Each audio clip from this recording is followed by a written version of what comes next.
Welcome to episode 7 of our series on the rise of the Ottoman Empire. Let's get started. Our last episode focused on the Ottoman rebirth under Mehmed I, the second founder, as he reunited the Ottoman state after the devastating Interregnum. Now, his ambitious son, Murad II, ascended the throne in 1421 when the Ottoman state was still recovering from the chaos of recent decades. Nevertheless, despite these challenges, Murad would quickly restore Ottoman prestige and expand its borders once more. So let's explore how Murad II rebuilt the Ottoman state and continued Ottoman expansion across Europe.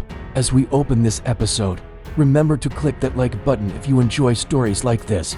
Also, stick around until the end for a special announcement, and to not miss any future episodes. When Murad II took the throne, the Ottoman Empire was still reeling from the damage inflicted during the Interregnum, which had seen various members of the Ottoman dynasty vying for power, while rival Anatolian beyliks sought to take advantage of the instability and expand their own territories. However, Murad, unlike his predecessors, seemed eager to focus on restoring Ottoman strength and prestige. By resuming the empire's previous policy of aggressive territorial expansion, Murad II's first order of business was to reassert Ottoman control over the Balkans. The empire's European possessions, which had been significantly weakened during the Interregnum. Murad's predecessor, Mehmed I, had already made some progress in this regard, having recaptured the important city of Adrianople from the Byzantines. However, much of the rest of the Balkans remained in enemy hands.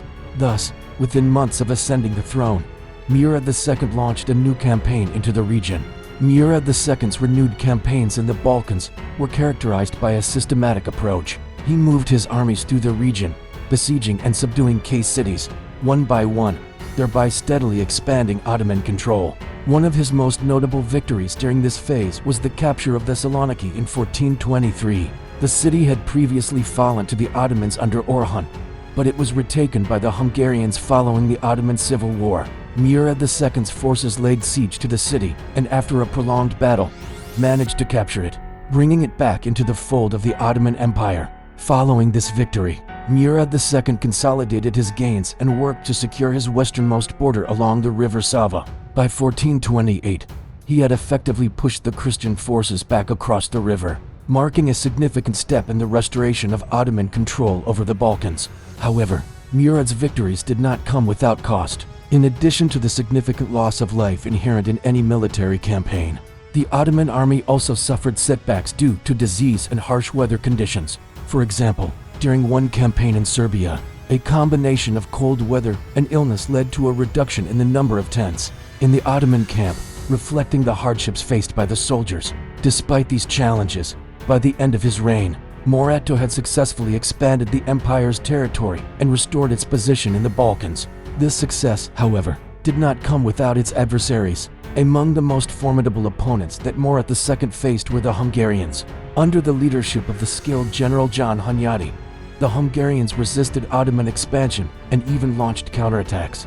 The growing friction between the Ottomans and the Hungarians culminated in a major confrontation known as the First Battle of Belgrade in 1427. The battle was part of a larger conflict in which Murad II aimed to conquer Belgrade, a strategic city that had become a thorn in the side of the Ottomans due to its repeated rebellions. The Ottomans laid siege to the city, but their efforts were thwarted by John Hunyadi and his army. The Hungarian reinforcements arrived just in time to lift the siege, marking an early setback for Murad II. Murad II's desire to expand his empire led to a confrontation with another formidable adversary, King Sigismund of Hungary. Tensions escalated when Sigismund took the title of King of Serbia, Bosnia and Dalmatia, territories claimed by the Ottoman Empire. In response, Murad II initiated a campaign against the Kingdom of Hungary in 1434. Although the Ottomans achieved some initial successes, they were ultimately defeated at the Battle of the Sajo River. Undeterred by this setback, Murad II regrouped and launched a second campaign 2 years later in 1436. Despite facing stiff resistance, including a daring nighttime attack on Ottoman positions by John Hunyadi, Murad's forces managed to lay siege to Belgrade once more. However, before the siege could be lifted, a diplomatic envoy arrived with an offer of peace from Sultan Murad. The terms included a 3-year truce, the return of prisoners and agreements on marriage alliances. But the respite was short-lived. In 1439, Hosni Bey, a former Ottoman ally turned rebel, sought assistance from King Sigmund to regain territories lost to the Ottomans. This move reignited hostilities, leading to a new Ottoman campaign in the Balkans. Despite suffering defeats at the outset, Murad II managed to turn the tide and achieve a decisive victory at the Battle of the Sala River. In addition to these conflicts, Murad II also faced challenges from other European powers, including the Republic of Venice, which contested Ottoman control of the Aegean Sea. Nonetheless, by the end of his reign, Murad II's aggressive policies had expanded the Ottoman Empire's territory and reasserted its dominance in the region. However, there was a darker side to this expansion. While the Ottomans employed diplomacy, trade, and intermarriage to extend their influence, they also used military force and intimidation to subjugate and extract tribute from their subjects. The campaigns in the Balkans, for example, were marked by brutal tactics and the imposition of high taxes and labor demands on the local populations.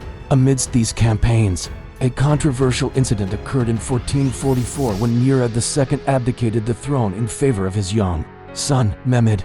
This decision surprised many and raised questions about Murad's intentions. However, the reasons behind the abdication are complex and not fully understood. Some historians suggest that Murad may have wanted to secure his own position by establishing a regency, or that he had concerns about his son's legitimacy. Others argue that the abdication was part of a plan to ensure the continuation of the Ottoman dynasty. Whatever the true motivations behind the abdication, it lasted only 6 months. Facing pressure from both domestic and external forces, Murad II was persuaded to return to the throne. Murad II faced another significant challenge in 1444, when the Christian powers launched a major offensive against the Ottomans. The Crusade, led by King Vladislav III of Hungary and King Albert of Poland, aimed to drive the Ottomans out of Europe. However, the Ottoman army under Murad II's command decisively defeated the Crusaders at the Battle of Varna, inflicting a heavy toll on the European forces. In fact, the battle was particularly harrowing for the Europeans as King Vladislav III was killed in the fighting. This defeat marked a turning point in the Christian efforts to contain the Ottomans and demonstrated the growing strength and resilience of the Ottoman Empire. Nevertheless, the threat posed by the Crusades remained. To counter this threat, Murad II implemented a series of measures, including strengthening defenses along the Danube River and cultivating alliances with neighboring states such as the Republic of Venice. These precautions proved effective in deterring further large-scale crusades during Murad's reign. Yet Murad II's attention was not solely focused on external affairs. During his rule, he also made efforts to address internal issues within the Ottoman state. Aware of the need to strengthen the empire's administrative and military capacity, he introduced reforms to enhance the efficiency of governance and the military. One notable reform was the establishment of provincial assemblies, which brought together local officials and notables to discuss local issues and make decisions collectively. This system aimed to improve the quality of governance and ensure that local interests were represented in broader imperial affairs. Furthermore, Murad II recognized the importance of education and scholarship in maintaining the strength of the empire. During his reign, he established a school of law in Istanbul, contributing to the preservation and transmission of Islamic legal knowledge. He also patronized the construction of mosques and other religious buildings, reflecting his commitment to the religious foundations of the Ottoman state. However, perhaps the most significant aspect of Murad's reign was his role in preparing the ground for the conquest of Constantinople, an event that would forever change the course of history. Through his military campaigns, he gradually chipped away at the defenses of the Byzantine Empire, weakening its resistance and paving the way for his successors to complete the task. By the end of Murad's reign in 1451, the Ottoman Empire stood stronger and more unified than it had been in decades. He had successfully navigated numerous military, political, and diplomatic challenges, leaving behind a legacy of recovery and expansion. Although Murad II is remembered as a capable and ambitious ruler, his legacy is somewhat controversial. Some historians criticize him for his ruthless military campaigns, which resulted in the displacement and subjugation of countless people across the Balkans. The brutality of these campaigns, along with the heavy taxes and forced labor imposed on conquered populations, tarnished his reputation as a ruler. Despite these criticisms, Murad II's contributions to the revival and expansion of the Ottoman Empire are undeniable. His military victories and territorial gains played a crucial role in securing the empire's position in the region and setting the stage for its future conquests. His efforts to strengthen the Ottoman state through administrative and educational reforms also laid the groundwork for the continued prosperity and growth of the empire. Now we'd love to hear your thoughts on Murad II. What aspects of his reign do you find most fascinating? Feel free to share your thoughts in the comments below. And don't forget to give this video a thumbs up if you enjoyed it. Thank you for watching episode 7 of our series on the rise of the Ottoman Empire. Join us next time as we continue our exploration of this captivating period in history. See you in the next episode.